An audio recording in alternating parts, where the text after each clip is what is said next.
Hello. So nasabi ko sa previous video na mag-umpisa na ako mag-vlog. Bigla ko lang na-realize na wala pala akong SD card. Well, technically meron, pero 32 gig lang. So, hindi siya enough sa kailangan ko. So, gagawin natin ngayon, pupunta tayo ng mall and bibili ako ng SD card. So, yung mas malaki na yung capacity.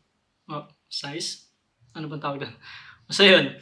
So, pupunta tayo ng mall and yun, tama-tama, nasabi ko sa previous video na one of the reasons kung bakit ako mag-vlog para ma-build yung confidence ko.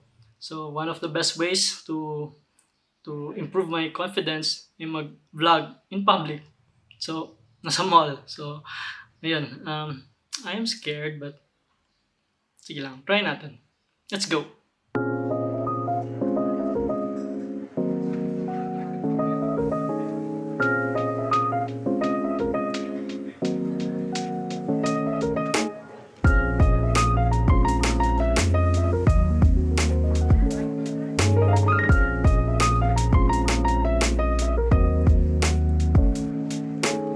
So ngayon 10 AM na. So usually kasi itong oras tulog na ako dahil yung trabaho ko from 8 PM to 9 AM. Yeah, 13 hours. Actually 12 hours lang dapat pero may 1 hour break kasi ako. So siguro i-share ko next time yung aking work from home setup na paano ko ginagawa yung trabaho ko, yung mga ganun. Pero see, next video na yun. So yeah, kailangan ko talaga umalis ngayon dahil yun nga, bibili tayo ng SD card. Kasi this weekend, mag-hike kami ng brothers ko.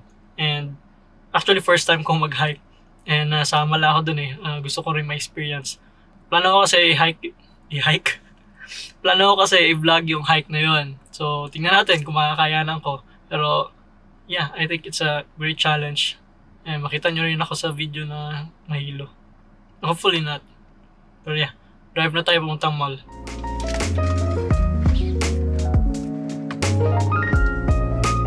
Medyo mahaba-haba rin yung biyahe natin kasi malayo kasi yung bahay ko sa downtown. So mga 30 minutes away from mall. Actually dito sa amin, sa Jansan, malayo na yung 30 minutes kasi wala talagang traffic. Or kung meron man during rush hour lang.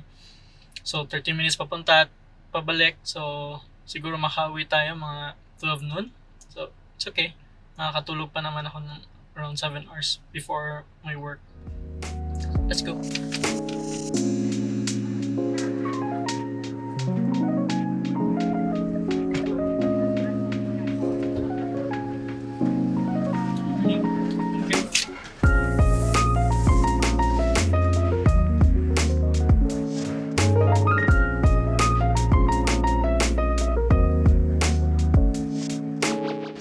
Hello. So, nandito na ako sa mall. Dami ng tao. Yung mga nakatingin na rin sa akin. So, sige lang. Confidence building. Let's go.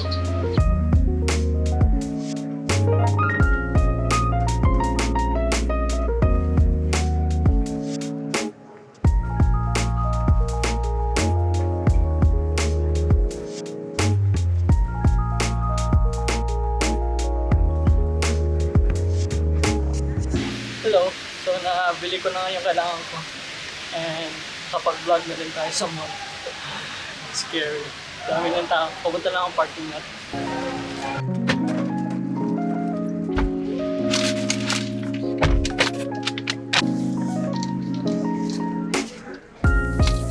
Wait, kita ba? Yun.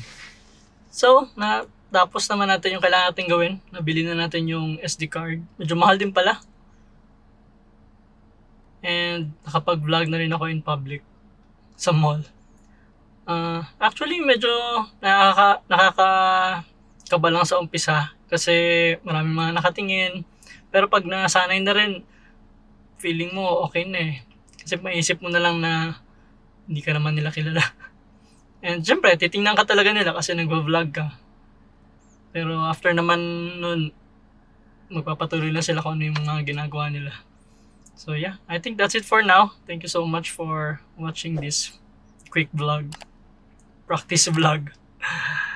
Okay, see you next time. Bye-bye.